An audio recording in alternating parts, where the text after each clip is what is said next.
Shalom, damai di hati, puji Tuhan. Berjumpa lagi dengan saya, Pendeta Tirsa Tairas, sebagai Ketua Badan Pekerja Majelis Jemaat Gemim El Roi Malalayang, wilayah Manado Malalayang. Saat ini akan membagikan kebenaran firman Tuhan dalam kitab Yohanes pasalnya yang ke-19 ayat 16b hingga ayatnya yang ke-27 dalam tema tersalib dengan tulisan Yesus orang Nazaret, Raja orang Yahudi.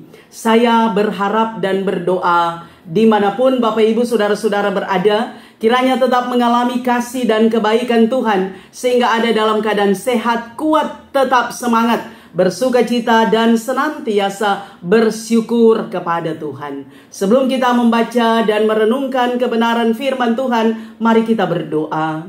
Ya Tuhan Allah, Engkau yang kami sembah di dalam Yesus Kristus, pujian syukur kami naikkan kepadamu, sebab Tuhan senantiasa menyertai, menjaga, melindungi dan memberkati.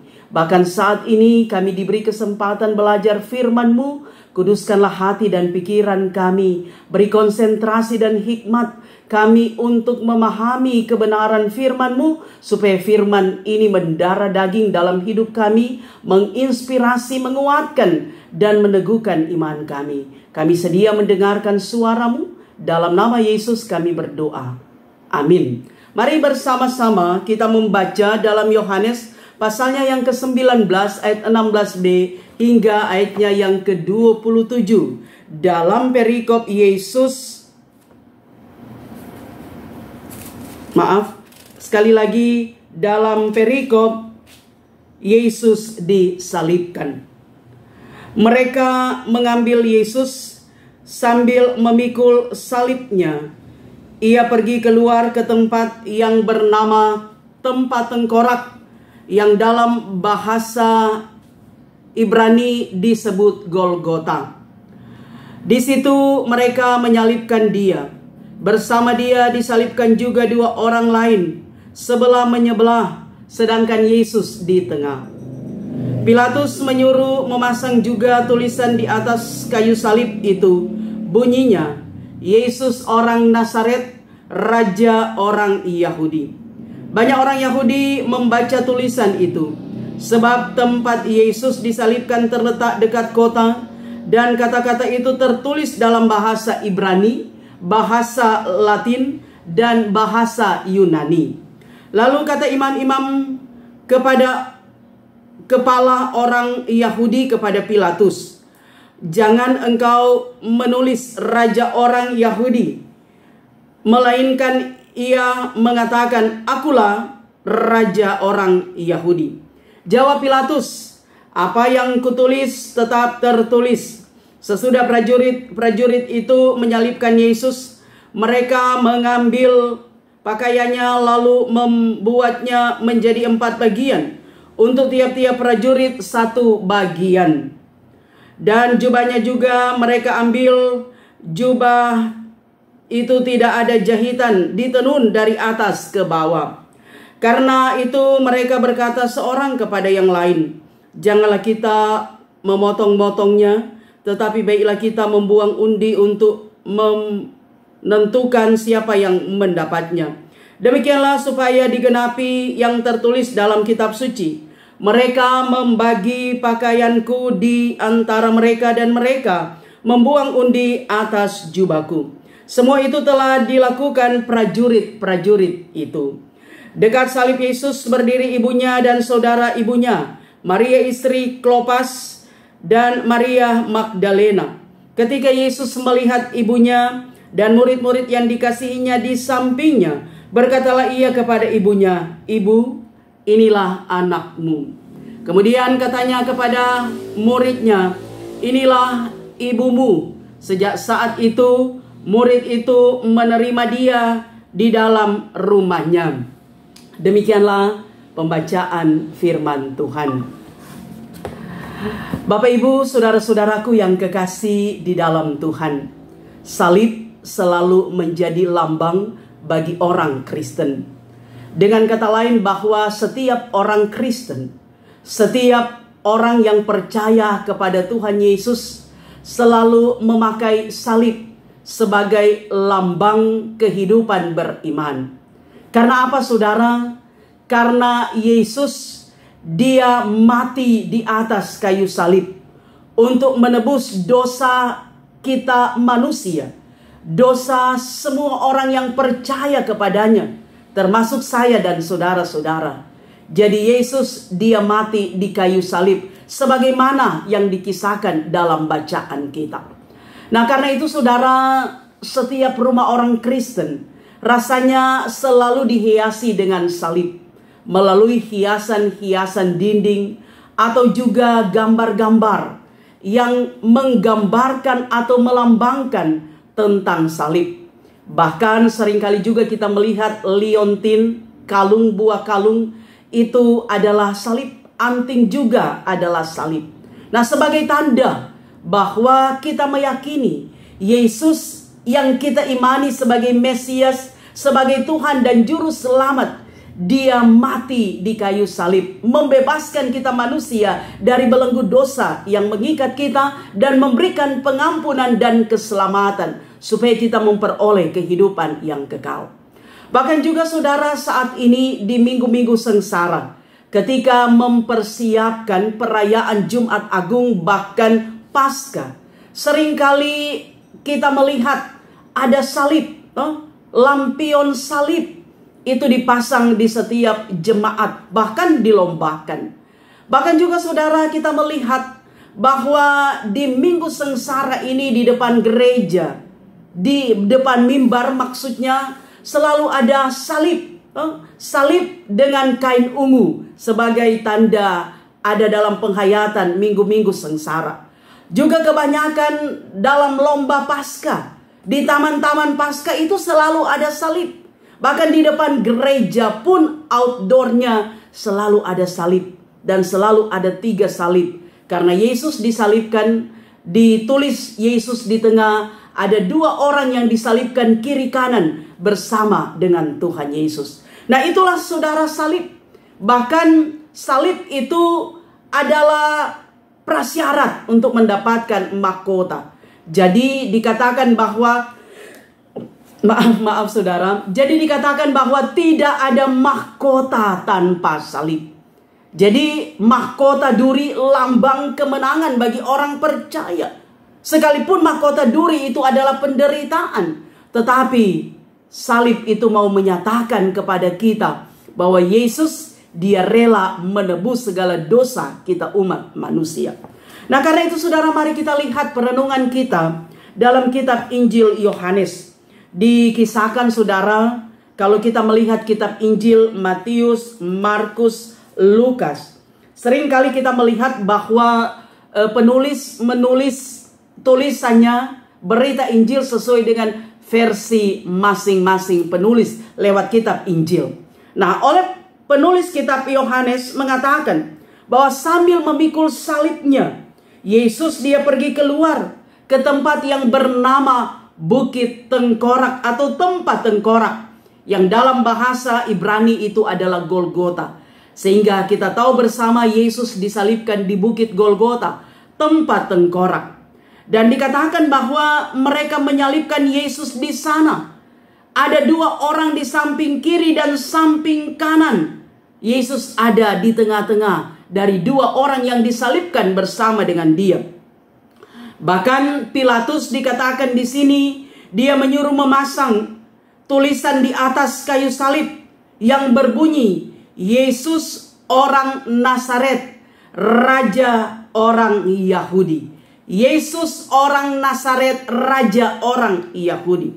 Nah, saudara, dikatakan bahwa ada banyak orang yang lewat di Bukit Golgota itu, di tempat yang bernama Tengkorak, membaca tulisan itu.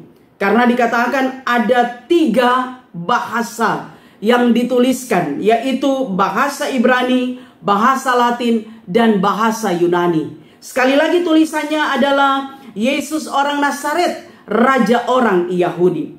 Nah, saudara, dikatakan bahwa imam-imam kepala orang Yahudi, mereka memprotes tulisan itu dengan berkata, jangan engkau menulis Raja orang Yahudi, melainkan ia mengatakan, akulah Raja orang Yahudi. mereka protes kepada Pilatus. Tapi Pilatus tetap bersikeras pada prinsipnya bahwa tetap ditulis seperti itu. Apa yang kutulis tetap tertulis.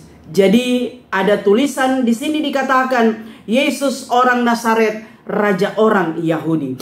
Nah, saudaraku yang kekasih di dalam Tuhan, sesudah mereka menyalibkan Yesus, dikisahkan dalam bacaan kita, para prajurit ini mereka mengambil pakaian Yesus, membuatnya menjadi 4 bagian, dan tiap prajurit mendapat 1 bagian. Dan jubah Yesus itu mereka ambil. Kemudian dikatakan mereka membuang undi. Karena sebagaimana yang dinubuatkan dalam kitab suci, mereka membagi pakaianku di antara mereka, dan mereka membuang undi atas jubahku. Dan semua itu telah dilakukan oleh prajurit-prajurit. Nah, saudaraku yang kekasih di dalam Tuhan, sesudah mereka menyalibkan Yesus, sesudah mereka membagi pakaiannya, mengundi jubahnya, maka suatu kisah oleh Yohanes dituliskan di bagian akhir ini, bahwa dekat salib itu berdiri ibu Yesus dan saudaranya. Kemudian dikatakan, berkatalah Yesus kepada ibunya, "Ibu, inilah anakmu." Dan jawaban dari ibunya, "Inilah ibumu." Saudara, kita bisa membayangkan bagaimana perasaan Yesus pada waktu itu, bagaimana juga perasaan dari seorang ibu Maria melihat anaknya digantung di atas kayu salib, melihat ibunya yang sangat sedih. Jadi memang konflik batin itu terjadi, perasaan yang sangat menyedihkan. Tapi itulah realitas, saudara, yang mau mengatakan bahwa hubungan antara ibu dan anak, orang kalau mengasihi itu sangat-sangat luar biasa. Nah, inilah saudara kisah yang ditulis oleh Yohanes. Nah, saudara, apa pesan yang hendak disampaikan kepada kita dalam perenungan atau penghayatan kita di minggu-minggu sengsara ini? Nah, saudara, sekali lagi bahwa salib itu menjadi lambang kemenangan bagi orang Kristen. Karena Yesus dia tergantung di atas kayu salib demi untuk membebaskan kita manusia dari belenggu dosa kita. Nah, kita diingatkan, saudara, bahwa dalam kepengikutan kita terhadap Tuhan Yesus, kita harus sungguh-sungguh. Salib itu bukan sekedar hiasan. Salib itu, saudara, bukan sekedar pajangan. Salib itu bukan sekedar formalitas tanda kehidupan orang Kristen. Tapi betul-betul kita menghidupi, menghayati akan salib itu. Bahwa betapa mulianya kasih Tuhan, betapa agung kasih Tuhan, betapa besar kasih Tuhan. Sekalipun dia harus disalibkan, tergantung di salib, dia mati di atas kayu salib, tapi pengorbanan Yesus itu sangat luar biasa. Kasihnya sangat luar biasa. Karena itu ditulis oleh Paulus, kasih Tuhan begitu besar, begitu panjang, begitu lebar, begitu dalam, tidak dapat terukur oleh kasih manusia, bahkan jauh melampaui kasih manusia. Bahkan kasih manusia itu ada batasnya, punya limit, saudara. Tapi kasih Tuhan tidak ada limitnya. Karena memang Tuhan Yesus, dia merangkul kita dengan kasihnya yang besar, sekalipun harus tergantung di atas kayu salib. Tapi supaya kita terbebas dari belenggu dosa, yang sebenarnya kita yang harus disalibkan, kita yang harus menanggung dosa kita. Tapi karena kasihnya yang begitu luar biasa, agung, mulia, dan besar, sehingga Yesus rela disalibkan. Nah, saudara-saudaraku yang kekasih di dalam Tuhan, barangkali dalam benak pikiran kita, kita mau mengatakan bahwa prajurit-prajurit ini begitu tega. Orang Yahudi begitu tega menyalibkan Tuhan Yesus. Namun saudara yang kekasih, kita sadar bahwa di zaman sekarang ini, di era digitalisasi, zaman semakin modern, justru kita yang menyalibkan Tuhan Yesus Kristus. Dengan perbuatan-perbuatan salah, dengan dosa-dosa kita, kita sering kali menyakiti Tuhan Yesus. Kita tidak menyalibkan Yesus secara fisik, saudara, seperti yang terjadi kurang lebih 2000 tahun yang lalu. Tapi dengan perkataan kita, dengan tindakan kita, dengan perbuatan kita, kita sering kali menyalibkan Tuhan Yesus. mengecewakan Tuhan, menyakiti hati Tuhan, kita melakukan dosa. Karena dosa itu artinya ketika kita melakukan apa yang bukan kehendak Tuhan, ketika kita lari dari kehendak firman Tuhan, menjauhkan diri dari Tuhan, itulah dosa. Dan apa akibat dosa, saudara? Akibat dosa adalah kita terpisah dengan Tuhan. Akibat dosa kita ada dalam kesengsaraan. Akibat dosa kita terpenjara dengan kesalahan kita. Sehingga ada perasaan takut, perasaan malu, perasaan kecewa, dan berbagai perasaan yang membuat kita tidak nyaman, membuat kita tidak enjoy, dan membuat kita betul-betul merasa tersisih dari orang lain. Nah, karena itu saudara, mari dalam perenungan kita di Minggu Sengsara, ketika kita akan merayakan Jumat Agung dan Paskah, kita mengintrospeksi kehidupan kita, menyadari apa yang selama ini sudah kita lakukan. Apakah kita berbuat baik ataukah lebih banyak berbuat yang jahat? Apakah kita sering kali menyakiti hati Tuhan ataukah sering kali kita menyakiti hati orang lain? Kita menyalibkan Tuhan yang kedua kali atau seperti apa? Artinya kita membenahi kehidupan kita, atur strategi saudara, introspeksi diri, supaya kehidupan kita semakin hari semakin bermanfaat, semakin berfaedah, semakin diberkati untuk menjadi berkat, menebar pesona kebaikan, sehingga nama Tuhan dipermuliakan dalam kehidupan kita. Kita percaya saudara, tidak ada yang mustahil. Ketika kita membuka ruang hati dan pikiran kita dikuasai oleh Roh Tuhan, Tuhan akan mengubah cara berpikir kita, mindset kita. Tuhan akan pulihkan hati kita. Tuhan akan senantiasa kontrol perkataan kita dengan kuasa Roh Kudus, sehingga apa yang terucap dari mulut kita, apa yang kita ekspresikan lewat perbuatan dan tindakan, itu menyenangkan hati Tuhan, membawa pesona kebaikan, membawa damai, membawa sukacita, membawa kegembiraan bagi banyak orang. Sehingga itulah sejatinya hidup orang Kristen, dengan lambang salib kita jadi berkat bagi banyak orang. Karena itu saudara yang kekasih, saya yakin bahwa sekali lagi salib bukan sekedar pajangan hiasan atau bukan sekedar liontin, tetapi salib Kristus itu menjadi bagian dalam perjalanan kehidupan kita. Bahkan salib itu juga menjadi tanda beban, tanggungan yang harus kita pikul untuk kita mendapatkan mahkota kemenangan di dalam Tuhan. Salib kita memang berbeda-beda satu dengan yang lain. Ada yang berat, ada yang ringan saudara. Artinya gumul hidup, pergumulan, tanggungan beban hidup kita itu tidak sama, tapi semua menjadi ringan di Kalvari. Artinya ketika kita berjalan bersama Tuhan, apapun persoalan hidup kita, apapun problem hidup kita, apapun kemelut yang kita hadapi, ketika kita terkonsentrasi kepada Tuhan, fokus tujuan kita kepada Tuhan Allah, kita selalu minta hikmat, minta campur tangan, minta pertolongan Tuhan, minta penyertaan Tuhan, tidak ada yang mustahil. Kita akan mampu memikul salib kita. Kita akan mencapai kemenangan-kemenangan rohani. Kita akan menerima mahkota kemenangan. Bahwa sesungguhnya kita bisa melewati semua kabut kehidupan. Sekalipun itu gelap. Tapi karena kita yakin Tuhan Immanuel ada bersama dengan kita. Sehingga keajaiban bisa kita alami saudara dalam kehidupan nyata kita. Karena itu saudara, di bulan April, sekali lagi dalam perenungan Minggu Sengsara, kita akan masuk dalam Jumat Agung. Kita akan merayakannya. Bahkan kita akan ikut perjamuan kudus. Kita akan merayakan Paskah. Mari kita membenahi kehidupan kita. Hidup yang semakin dekat. Hidup yang semakin akrab dengan Tuhan. Sebagaimana ungkapan hari ini lebih baik dari hari kemarin.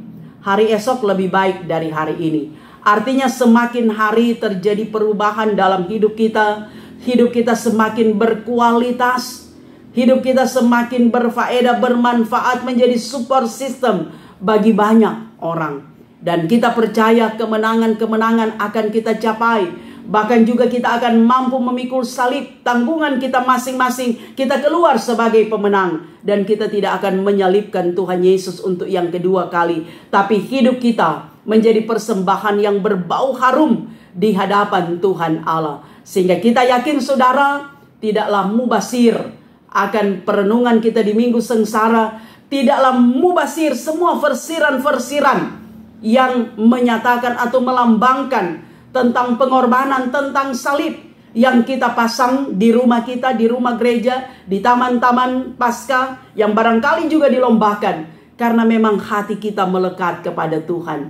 Hati kita mau dibaharui selalu oleh Tuhan. Hidup kita nyata bahwa kita mau menyenangkan hati Tuhan. Tuhan Yesus memberkati kita semua. Amin. Demikianlah firman Tuhan, mari kita berdoa. Terpuji Engkau Tuhan atas semua apa yang Engkau beri dalam hidup kami. Tuhan Yesus sungguh baik, teramat baik. Sudah memberitakan firman bagi kami dan lebih daripada itu. Sekalipun Engkau tergantung di atas kayu salib, tapi itulah tanda kemenangan bagi kami.